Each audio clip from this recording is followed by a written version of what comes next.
What's up, Pack Nation? It is Pack here. In today's video, I'm talking about the 10 players I believe should be in the all-time teams of their current team and that aren't in the game. There's some players in the league that I think are doing so good on the team that they deserve to be on their all-time team over somebody that's already in the game that I feel that they're better than. Now, before this video starts, be an OG, join the Pack Nation, and subscribe. Let's get this video started and let me explain. Now, there are 3 criteria for me that I believe that you deserve to be on an all-time team. The first criteria, and the least important, is statistical impressiveness. How good were you statistically on the team? If you're doing ridiculous stats, you probably were going to make it onto the all-time team. A great example is Tracy McGrady. He didn't play with the Magic that long. He didn't play with them and do anything that important or special, but statistically he was going off, and so of course you have to add him onto the team. The second most important thing, in my opinion, is longevity. Maybe you weren't doing that good, but hey, you were on the team for so long that you have to be added onto that list. A great example for me is Steve Kerr on the Bulls. He was there for so long, of course he was going to be on the team. And then also team success is the final one, the most important one. Kawhi Leonard statistically did pretty good, and he wasn't on the Raptors for very long at all, 1 season, but he won a chip, so it doesn't matter. He is on that team because he won the Raptors their only chip as a final MVP, even though he was only there for 1 season. Does that make sense? So these are the most important things, in my opinion, to be added into an all-time team list, and obviously if you have all 3, it's even better, right? So I'm going to start off with 2 honorable mentions. The first one is Paul George and Kawhi Leonard on the Clippers. Now, I think they should be added onto the all-time team list, but because they've only played for the Clippers this 1 season and they haven't even finished the season, and both of them only played half the season, I don't think you can add them. And I mean, let's be real, them being on the team makes us automatically the Clippers to seem like some kind of contender. So obviously, I feel like they should be on the all-time team for the Clippers because the Clippers don't have many of those moments. If anyone, I'd pick Eric Gordon to be replaced with Kawhi. Eric Gordon only played for the Clippers for 3 seasons, and even though they were good for those 3 seasons, and he did good for those 3 seasons, I still think Kawhi Leonard is even better than Eric Gordon, and I think that if you really wanted to force it, you could. That's why I have it as an honorable mention, because it doesn't really fit the criteria. The other one is the Pelicans and Brandon Ingram. Brandon Ingram has been ridiculous for the Pelicans this season. I think averaging like 26 a game. In my opinion, if the season continued, I feel that he could have led them with Zion into the playoffs. They had a really easy schedule, and I think they could have passed the Grizzlies into the 8th seed for the playoffs, and I think that would have been ridiculously impressive. We don't know if that's going to happen, but still, even then, statistically, he did so good, I feel like he deserves to be on the team, even though he's only played for the team for 1 season. And you might roll your eyes and be like, Pack, he only played for 1 season. How can you put him on an all-time team? Zion was put on the all-time team for the Pelicans, and he didn't even play a game yet. So I think if Zion's in it, I think Brandon Ingram should be in it too. You could replace J.R. Smith, and he did good for the Pelicans, but for 3 seasons, and it wasn't even that good. Sorry, 2 seasons, and it wasn't even that good for the Hornets. You can replace it. Okay, but starting this official list, at number 10, it is actually Buddy Hield, not De'Aaron Fox. I feel that Buddy Hield, first of all, has played longer for the Kings, so longevity, he takes the edge off De'Aaron Fox. And I also feel that Buddy Hield has been as important to the team as De'Aaron Fox has been, or De'Aaron Fox. Now, I'm not saying that Buddy Hield's better. I think that De'Aaron Fox is obviously better. I think it's closer than people make it seem, though. I really do feel that way. But the problem is they haven't really succeeded in anything at the moment. But I feel the person that they could overtake is not that hard to overtake. But I do have it at number 10 because I think it's a big debate. Doug Christie. Doug Christie, 83 overall all-time. Played for the Kings for a couple seasons. He played for them for about 4 seasons. He got traded in the 5th season. And he was a pretty important piece to the playoff run team that could have made it to the finals if they weren't screwed by the refs, right? We all know about that. At the end of the day, Doug Christie does have the longevity of 5 seasons. He did decent statistically, and also he was an important piece to a team, but I feel like Buddy Hield's been a better player for them. Even though they haven't done anything, they've been in a pretty tough conference his entire career, and they've still done better than expected for being in a tough conference. So I feel that Buddy Hield, or even De'Aaron Fox, if you want to replace it, could replace Doug Christie, in my opinion. At number 9, the next team is the Raptors with Norman Powell. I feel that Norman Powell should be on the all-time Raptors team, but I also believe this one's close. Norman Powell was, first off, on the championship level team. He may not have been one of the best players on that team, but he was definitely really, really good at the time. And right now, a team that is 2nd in the East Conference. He has been one of the major pieces. He's been leading the team in scoring a couple times. Not right now, but he's one of the best scorers on the team right now with I think 16 a game. He has played for the team also for the 5 seasons and has played them with his entire career. I think he's been an integral part to this team even right now, and they wouldn't be the same without him. and they succeed with him. And he's a champion, and with the only championship on the Raptors, I feel like he should be on the all-time team. And the player I think he should replace is Doug Christie. Again, poor dude, I keep trying to kick him off these all-time teams. I'm not saying Doug Christie wasn't a good player. He was an important player for this team, played 5 seasons for the Raptors, and he played an important part where the Raptors were one of the best teams in the league at the time, and he was one of the best players on that team. But Norman Powell won a chip, and I could believe, I told y'all, the number one thing is success on a team, and Norman Powell has won the chip. I feel like they're pretty even when it comes to longevity. Even statistically, I'd argue they're pretty even in their primes, and on top of it all, Norman Powell succeeds in team success, and that's why I'm trying to push him ahead of Doug Christie, but it's close. I agree that it's close. At number 8 on the list, I actually have 3 players on the Grizzlies. I have Jaren Jackson Jr., Jonas Valanciunas, and Ja Morant. All 3, I believe, should be in the all-time Grizzlies team. Jaren Jackson Jr. and Jonas Valanciunas have played for the team for 2 seasons now and have been very good so far, defensively and offensively, and have even helped them lead them to a playoff position in the 8th seed, assuming the season would start playoffs today.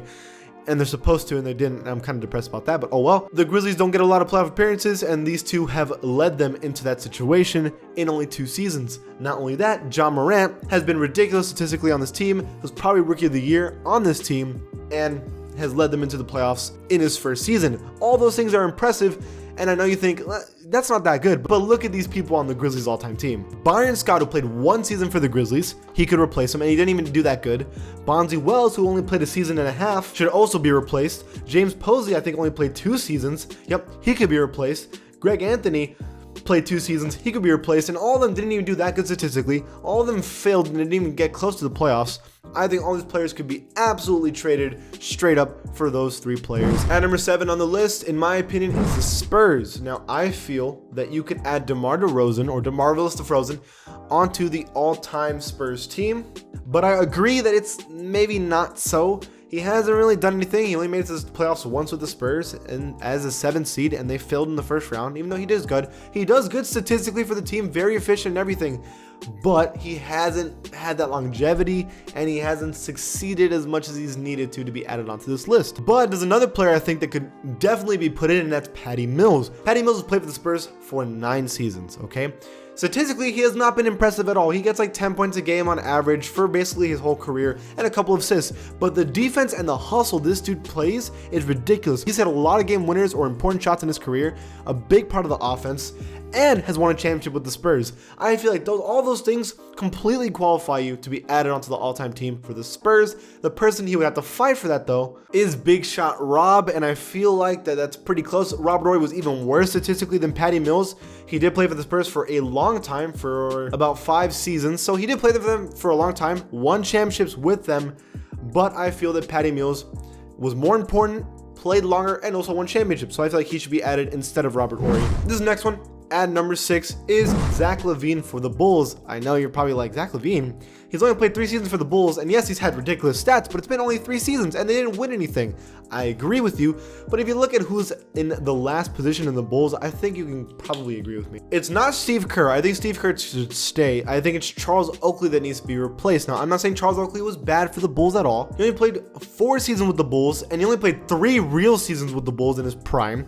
In those 3 seasons with the Bulls, he didn't win a championship. They didn't do great in the playoffs. Yes, he was with Michael Jordan, and they had good records, but they didn't succeed in the playoffs. He wasn't even one of the best players. He was one of the best players, but he wasn't like one of the key players. Yes, he got good rebounds. Yes, he had decent points per game, but compared to Zach LaVine, the stats are way better, and that's why I'd rather have Zach LaVine in this team rather than Charles Oakley. For number 5, I had the Pacers with Domantas Sabonis. 100% absolutely should be on the all-time team. Domantas Sabonis has played for the Indiana Pacers for 3 seasons, has been the best player on the team this year, 100%, is an all-star for the Pacers this year. Absolutely, and has one of the best records in the East. Absolutely, he should be on this all-time team. But the player that's in the way is somebody that I think he should absolutely pass, and that's Lance Stevenson. Lance Stevenson on the Pacers was known for blowing in LeBron's ear in the playoffs, and that's all he did. No, I'd rather have Domantas Sabonis. Now, he did play for Indiana for a good amount of years. I think it was 6 seasons in total, so that's a good amount of seasons, and statistically he did whatever, but Sabonis has been more successful in his time. It has been more important than Lance Stevenson has when he was on the Pacers, in my opinion. Now, at number 4, On the Nuggets, it's Jamal Murray. Now, Jamal Murray is the second best player on the Nuggets behind Nikola Jokic, and the Nuggets have been consistently the second best team in the West for the past 2 seasons. Jamal Murray has played 4 seasons with the Nuggets and has been arguably the best scorer on the team. He's even won them a playoff series when they beat the Spurs. He's been consistently really good with the Nuggets lately. I feel like he's earned his spot as one of the all-time Nuggets greats. He would have to pass, in my opinion, Nick Van Exel. The reason why I say Nick Van Exel is because he only played 4 seasons with Denver. In those seasons, they were a terrible team, and statistically, he wasn't even that crazy compared to Jamal Murray. Yes, he had a lot of assists and points per game, but efficiently, he wasn't great, and at the end of the day, the team wasn't winning anything. I'd rather have Jamal Murray, who's winning things. At number 3, for the Nets, I have Spencer Dinwiddie. In my opinion, Spencer Dinwiddie has to be on the all-time Nets team. Right now, he's an 83 overall who's played 4 seasons with the Brooklyn Nets, and he's statistically been doing very solid.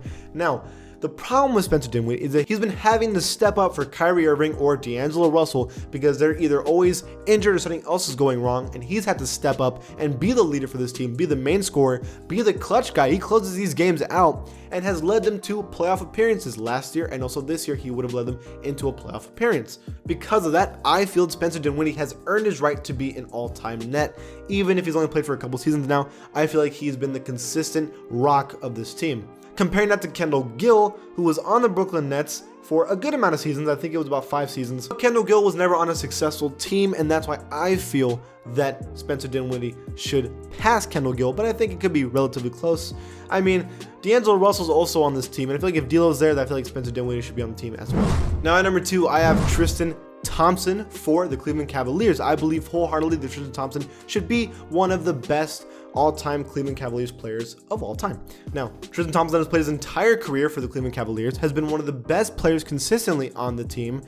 One time, I argue last year he was probably the best player on the team, which doesn't mean a lot, but he's been a consistently good player, defender, rebounder, scorer. He does it all on the team.